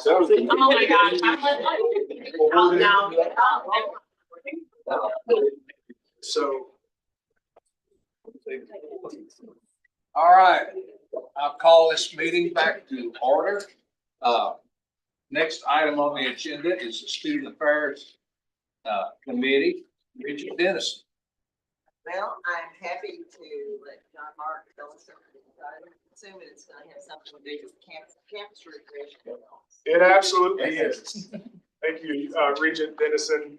Dean Sales would normally introduce this item, but she had to step away to attend the funeral this afternoon. When Dr. Webb came up this morning, she talked a lot about applied learning and sort of opportunities that exist through the ARTP centers. And I don't know that Dean Sales and Dr. Webb coordinated, but I think you'll see a theme emerge as the next presentation is delivered. So the Student Affairs Committee presentation today is going to highlight another opportunity, something that, although it may sound less academic than the hydrology lab or the thermal analytics center, is nonetheless just equally as preparatory. And so at this time, I'll call up Justin Cato, who is Director of Campus Recreation and Wellness for the university, to give the presentation.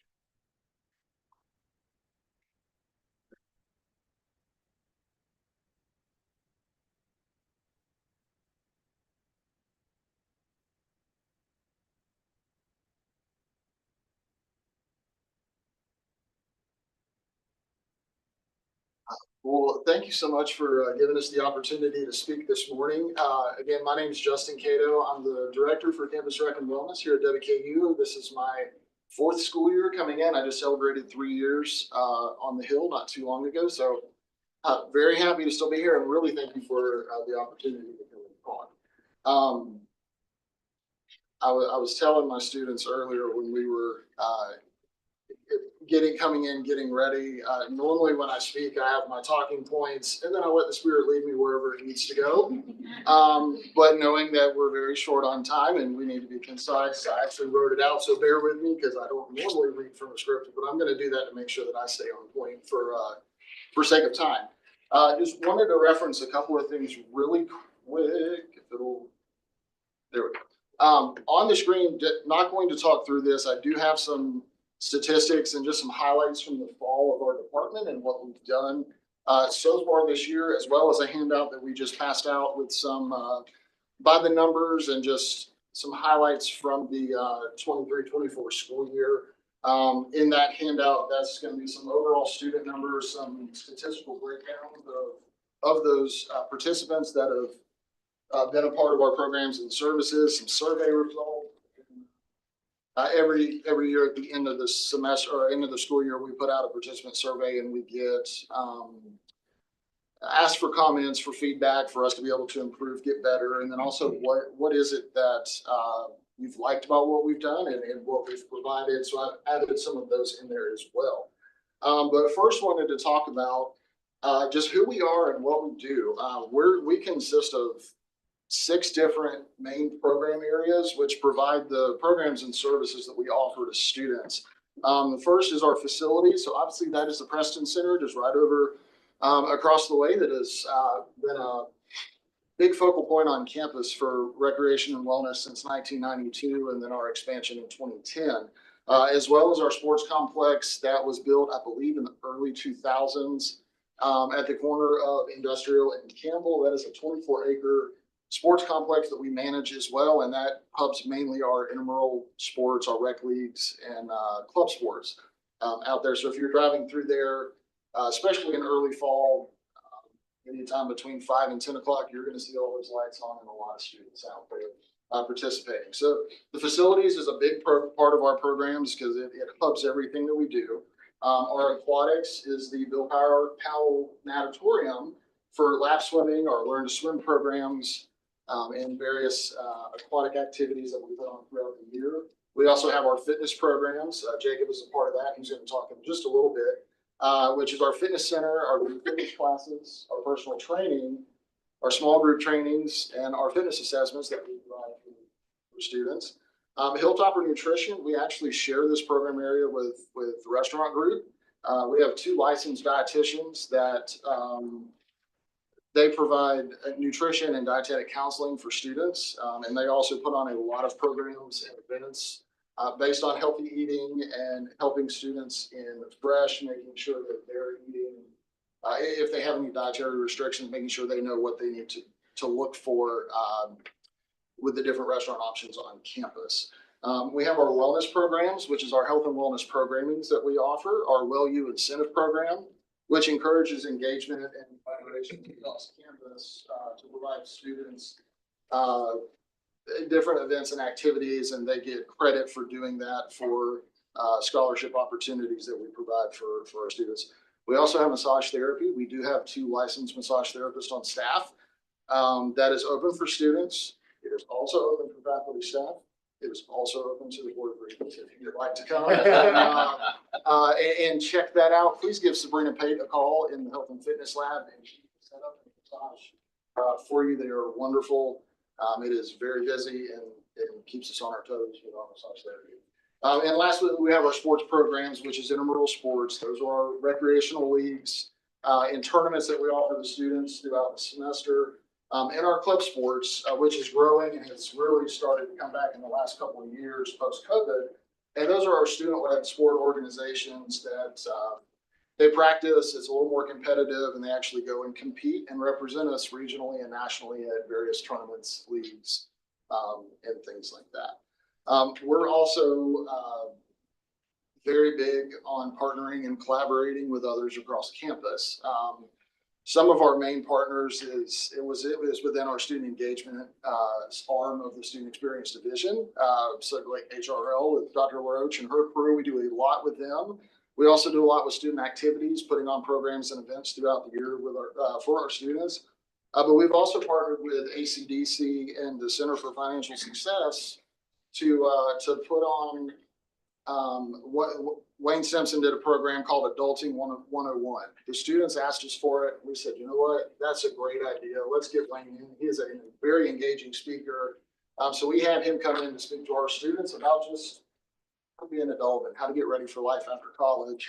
And then we had someone from the Center for Financial Success to come in to talk about budgeting, talk about their people's finances, how to manage that. And the students really enjoyed that. So we like to partner with people in-house and also on the academic side. And we've done a lot. We do a lot of presentations as well in academic classes, mainly on wellness topics. We have a good relationship with various professors. They reach out to us, and we have crews that will go out and speak to students in those academic classes. Our goal at Campus Recreation is to provide programs, activities, and services that are welcoming and open to all. Through our programs and services, we provide that out-of-classroom experience by using a holistic approach to well-being, as you can see through all the various numbers of different avenues we have to be able to do that. We also provide experiential learning opportunities and create a sense of belonging on campus. All in which enhances the student's transformative experience and education during their time here at WKU. Our services and activities are social in nature, enjoyable, aim for positive outcomes, and above all, they're fun. We strive to provide an avenue for all to develop healthy habits in their daily lifestyles that create an overall balance in mind, body, and spirit, in hopes that they can take these habits with them after their time on the Hill.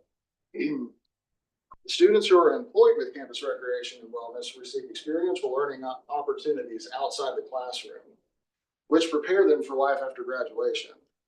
Our student employees are our lifeblood. We cannot run our programs and services without our student employees. And we are very grateful for them and pour a lot into them to prepare them for their jobs and to prepare them for life after college. During their time working with us, they learn skills in communication, conflict resolution, teamwork, organization, customer service, problem solving, professionalism, and time management. We want to create a sense of belonging within our student employees that help them discover that they can be a part of something bigger than themselves, promote teamwork, mentorship, and excellence while working towards a common goal. We encourage our students and provide the tools and welcoming environment to train, develop, and empower them to become informed, engaged, and dedicated citizens. One quick tidbit I'd like to leave before I turn it over to our students was some data results from our 23-24 academic year. We found out that over 50% of all WKU students enrolled participated in our programs and services in some way, shape, or form. When I saw that number, I was shocked. That is not typical for recreation departments across the nation. But knowing that we have campuses in Glasgow and E-Town and South Campus and in different areas, I was curious how many students actually were on WKU's main campus. So I reached out to Dr. Helbig in institutional research, and I told her what I was looking for, and she gave me the fall 23 numbers of students that are just on campus here in Bowling Green. And we found out that 70% of those students come and participate in our activities and services. That is 70% of the unique students that come to campus here in Bowling Green. We impact and we see and we touch in some way. And that is just an amazing number. Again, you're not going to see that in any other places. This number is a testament to the passion and work ethic of our staff and our student employees. I have an amazing team, and all the credit goes to them because they're the ones that really put all this on and do that. I'm thankful to be able to be in the driver's seat and come to talk to you all to champion them. But it's really our pro staff and our students are the ones that are the driving force behind what we do. But now it is my honor to introduce two of our student leaders for just brief testimonies about their time here with Campus Rec and Wellness. This is Mikhailo Smith and Jacob Everett. Hello, I'm Jacob Everett. I first started working with Campus Rec as a freshman, fitness center attendant. I quickly became a supervisor, and now as a senior, I'm the fitness student manager, a supervisor still, a trainer, and the president of the student employee board. I just want to say that working for Campus Rec has been the best decision I've made as a student. I've made valuable friends, an internship, and great work experience. So I'm eternally grateful for our department.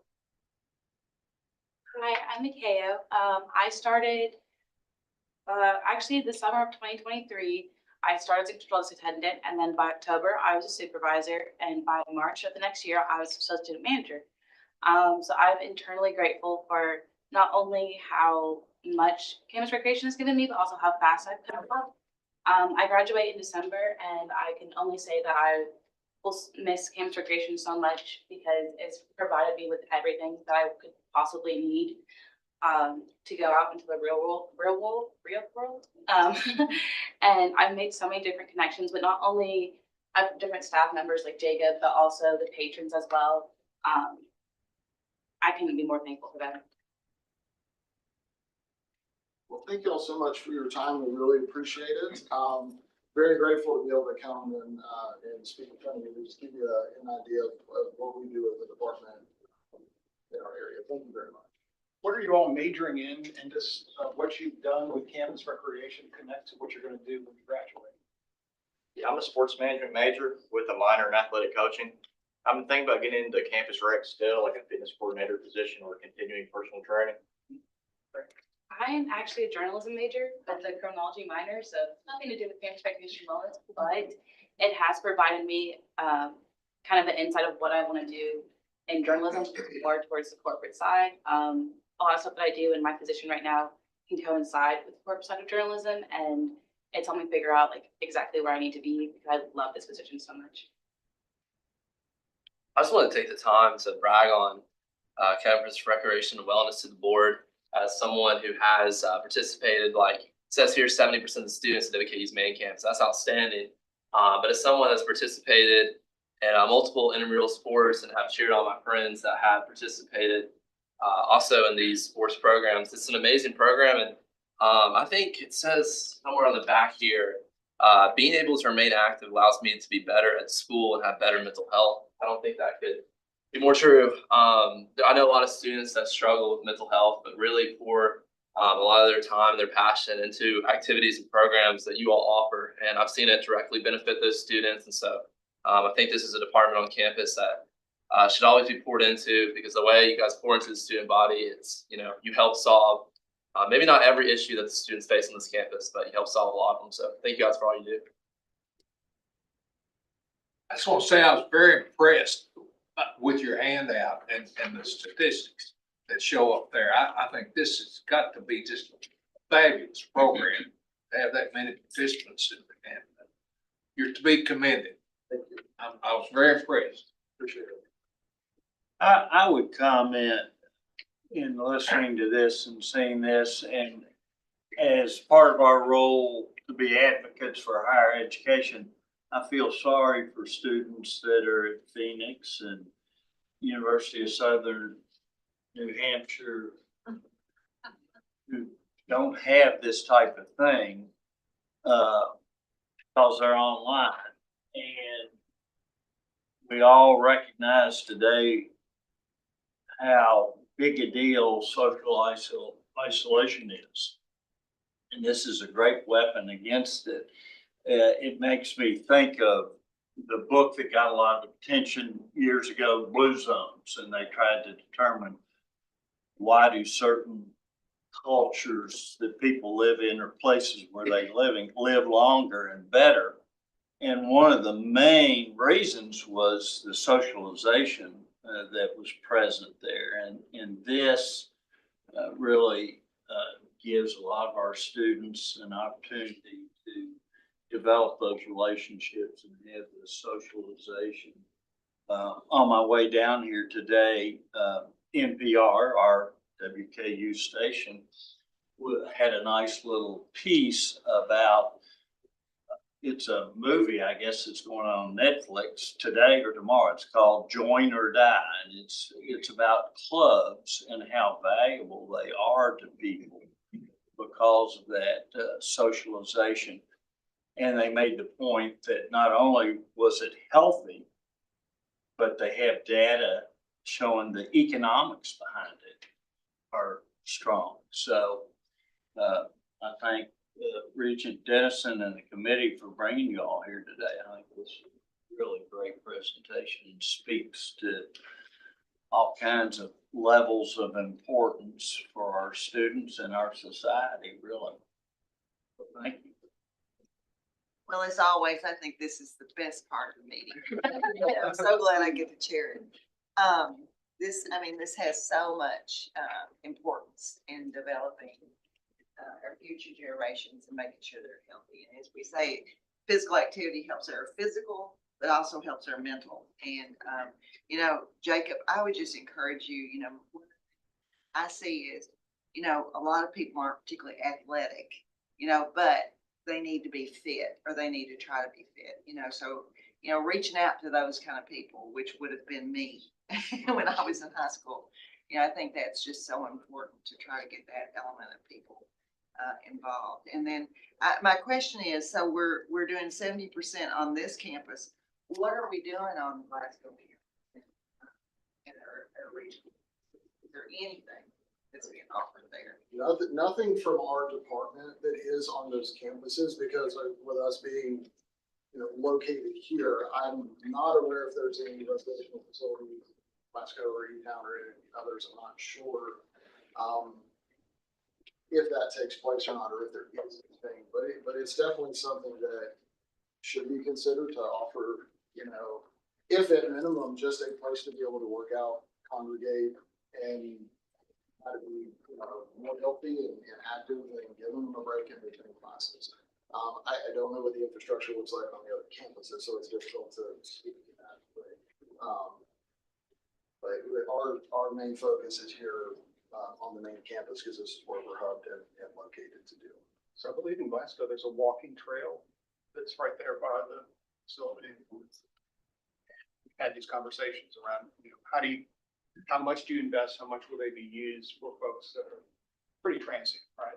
But if you create something that was sticky, would they stay? So, and that's not just for recreation, which is important, but also food service too. So we've made some moves on the food service side, certainly in Glasgow.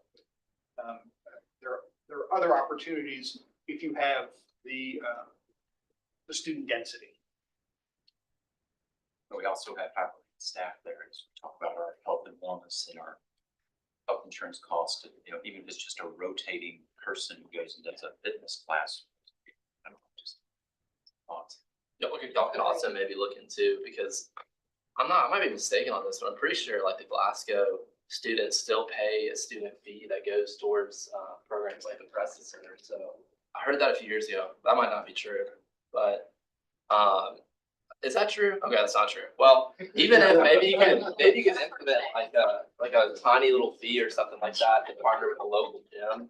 Because I know there's gyms in Glasgow, and maybe it could be a way you can pour into the community by offering maybe even like just students in the area could have maybe even like a discounted rate to use that gym. Because I know building an entire gym for the Glasgow campus might not be the most feasible option, but you know, taking advantage of some of the already existing infrastructure in the local community could be beneficial.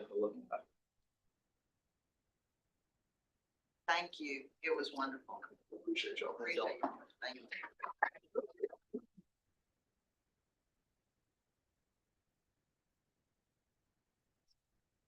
All right.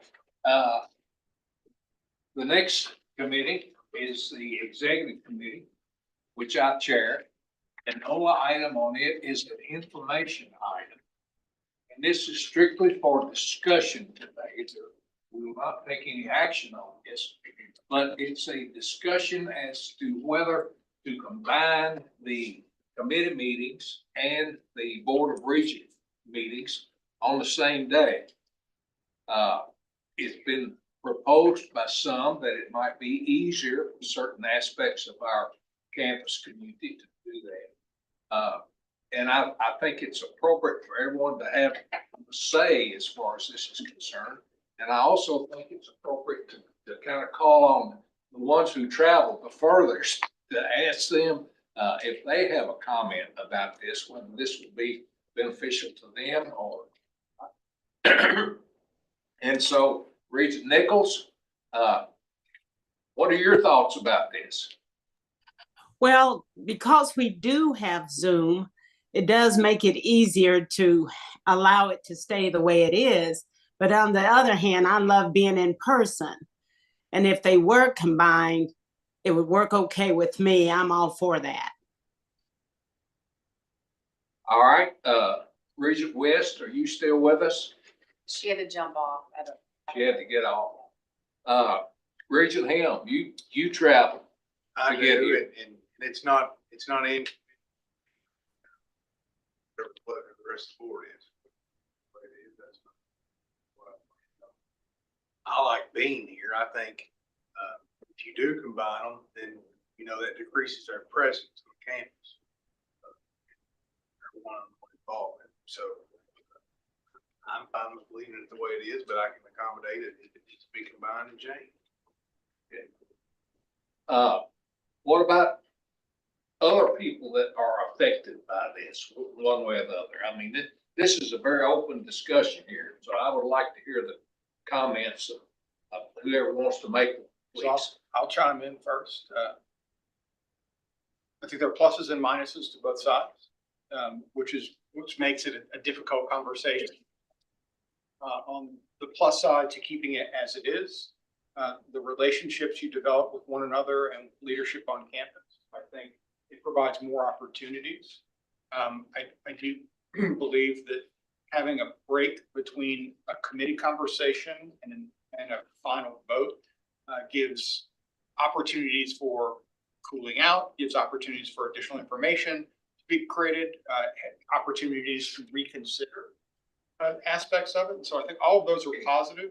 I will say we're an outlier in the Commonwealth, that most every other institution does committee meetings in the morning. And then after those meetings, they essentially have a consent agenda that takes a very small amount of time. There's an advantage in that if you're traveling, you're only traveling 4 times. It depends upon the institution, how they do the separate committee meetings. So for example, There are some that only have a separate committee meeting for finance and budget because it's such a technical activity. And it doesn't necessarily have to be on the same day as the meeting. The full meeting operates as a committee of the whole. And so they hear everything and the vote is just the final vote. And then I think the last part is, for me, I like the interaction with my bosses every month, essentially. And if we do it differently, I'm going to ask for each of you that I got to come see you then. And that's okay too.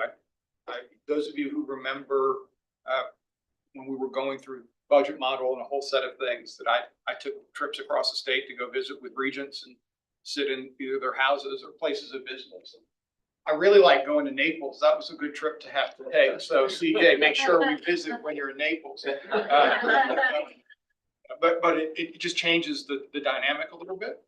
I think the other part to us being together more often is that, unlike Louisville and Kentucky, which don't have boards of regents, they have, I don't know what their boards are called, board of trustees. They have many more members, so they'll have 30 some odd members who are appointed. That is a very different kind of board. We're an active working board where everyone knows everything, or at least that's the expectation. And because of that, the more meetings we have, the more opportunity there is for you to be educated and to get a depth of knowledge that I think is necessary for a smaller board to have across all the different silos. So I didn't answer any questions there or take a position, but I hope I laid it out kind of how I see it and think about it. You pointed out one concern that I was thinking about this morning. We made a recommendation as to a certain matter this morning. We didn't pass on it. We merely recommended it to the board. So what that would entail is then immediately taking that up with the board with no lapse in time between the recommendation and the actual decision. From a legal standpoint, do we have any issues as far as that's concerned? Council? There's not a statutory requirement that we have committee meetings at a regular interval like there is with the quarterly. We're required to have quarterly meetings, but I think that's certainly a practical consideration as to how much time you would have to consider something. It might have to be passed to the next quarterly. Come back to the word isolation, and fewer get-togethers creates more isolation among us as individuals and as a board. So I would hate to think that we get together less often, even though business, there's a little socialization that goes on before, after, in between, that I think is important. And as I understand this, and I don't understand all the details exactly, but the way we do it now creates some problems for the finance committee. And I'm sensitive to that. I think the academic committee meeting, just like Regent Denison thinks her committee meeting is best or the most important. But the finance and budget committee meeting is a heavy lift, and I appreciate the work that Chairman Brody and those before and after him do. It's a important committee. So surely there's some compromise that can meet whatever needs there are for the finance committee to make Susan and her staff's job more efficient, better, whatever, and not sacrifice the valuable time that we spend together as we currently have our schedule. So I haven't been down in the weeds on this enough to know what that compromise might be. Surely there is one. Susan, let's hear from you. So, yeah, I'm like you. I mean, I think we can come up with some type of schedule that would work for finance. This is a problem we face in finance, is that typically institutions, both corporate and institution of higher education, they close their month end a month, basically 2 to 3 weeks after the month end. So for the end of September, you're not going to actually close your books until October 15th. Then once you close your books, it's just not overnight that you can develop these reports, and not just develop the reports, but do the analysis that's necessary to be ready to talk to Chair Brody and Melissa and Shane and all the other members of the Finance Committee. That's the problem we face. There's several workarounds on this. If you want it to stay in this type of calendar, we could look at everything being a quarter in arrears. So rather than doing the first quarter budget versus actual in the first quarter, it would be the second quarter that you would get the first quarter. That's kind of what I'm used to from my prior institution, because we faced the same type of problems. There was just no way. And the audit goes directly to the state when it's due to the state. It doesn't have to have the board's acceptance to go to the state. So the audit could come in a December meeting. There's no problem with that. The problem with us is my folks are used to a lot of work, so it's not the work. It's just the timing and making sure. Literally, we were making adjustments, and I shouldn't say we, Amy and her staff and Ronaldo, they were making entries into the books like, a week and a half ago.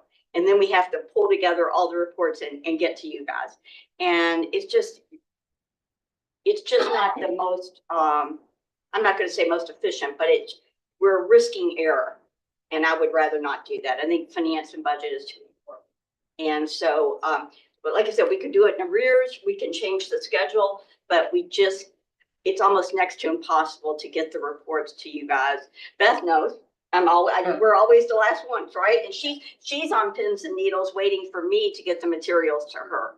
And you guys, as Chair Brody and I have talked, you guys are like, Susan, we'd really like to get these materials sooner than this date, but it's just a matter of getting the books closed and the reports and the analysis done. So What's the problem with being a quarter behind? Any? well, Stale information. yeah. What? Stale information. I don't think it's even worth doing. Is there a way possibly that we could have the committee meetings on the second month of a quarter and the board meetings on the third month? That would give more time to the finance area there. What does that look like in So terms what of does, months? so what, give me an example. So like right now we have a January 19th. So Pull that into February and the board meeting in February, push it to March. So could that mean less committee meetings? Wouldn't be less in that regard. It would just be the timing of them, versus the board meeting, giving Susan's staff And an I extra can month. talk with Susan, like after this, and maybe she and I can come up with something that works better with them, and then I can email everyone to see if that's something, you know what I mean? So you can visually see it and some options. Why don't you all work on that and see if you can come up with a workable plan? And as Dr. Bell mentioned a while ago, surely there's some kind of a compromise here that can accommodate everything. Are there votes that are taken? I'm thinking about the timing of the meetings, not the committee meetings. Those happen around December commencement, May commencement, the retreat, and March. I don't know what, March is. Are there votes that are taken at those times that are necessary for something? Because if not, you could say, well, instead of our quarterly meetings being August, December, March, May, they could be, whatever month this is, October, January. You see what I'm saying? Sure. And so then you're just getting together for like commencement. There's no meeting beforehand. Well, there's a committee meeting, but it's not a voting meeting. We still have to do the special call. You can't get that together by May. I don't think we could ever drop below 5 meetings because of a special call meeting in June to approve the budget. We'll look at it. At 8. Y'all want to talk about that and we, I can get you some different options. Yeah. The only other thing I would say, and this is just taking this in a different direction, obviously I'm finance and budget, so I feel that pain. There's always been, I realized today as I was coming in, this is my start of my 4th year, I just finished 4 years, sat behind you during a COVID meeting when we were all wearing masks that first year. There's such a communication issue about the committee meetings versus the quarterly meetings, full board versus, and I deal with this with talking with the Herald, or if I don't talk to the Herald, or even the press is like, okay, y'all voted on coaches' contracts, and then we go forward a month, and y'all are voting on coaches' contracts. Like, it's the same thing. And when I'm communicating on campus, especially as we have some salary information, it's like, okay, you gave raises, are you getting raises again? It's the same information. There's nothing, and it's been a constant information thing that I do when I go to the Senate meeting. You spoke 75 minutes at the faculty Senate meeting, so it didn't leave much time for me. So thank you for that, by the way. I will Deep engagement. I will do that education piece again, where I say we have committee meetings, like even on tenure, it confuses like when is my tenure official? Because there was this meeting and I was in it, but it's not official. There's that communication gap on what we're voting on and what we're not, which Jennifer hasn't fully experienced yet. And some of these meetings, we've come back to the quarterly meeting, we've been here barely an hour. That's because it's a consent agenda, student presentation, and we go on. So I've wondered about the efficient use of all of the staff's time and board members' time. We have professionals who are traveling to be here, not just the travel time, but they have practices, they have things they're doing. I just wonder if that's an efficient use of their time as well. So that's one reason why I was moderately, a couple of reasons I was moderately interested in it. Again, it's 5 meetings instead of 8, but there is a lot on both sides of this, as you said. I think this is a healthy discussion. Does anybody else have any comments that they'd like to make about it? I just was gonna say, I've preferred all of the meetings. I mean, I understand the finance complexity and that, but for me, being a new board member, entering in the networking and the opportunities that I've had to meet you and to kind of know what my role is and how I contribute with that has been helpful for me. And so I think as people roll off and roll on to the board, that's something to consider, because I was fortunate enough to have worked with a lot of you with commencement and some of that, but other people may not have. So for me, it's been helpful. I would also say, I think it's different than what it was before. I think the president's been very transparent of that. We have staff members that are responsive to the board. And so we get a meeting with Susan, and I think anytime, I think that was not the case in the past. And that information was throttled, have an open relationship to get that. Sorry, one other thing I just meant to say. Anybody else have anything they'd like to offer? Okay, well, that's all we have then today for the executive committee. I'd like to make a motion that the board go into closed session as provided in KRS 6.810 for the following discussion. Discussion of proposed or pending litigation against or on behalf. Have a motion to have second. Second. Second, all in favor, say aye. Motion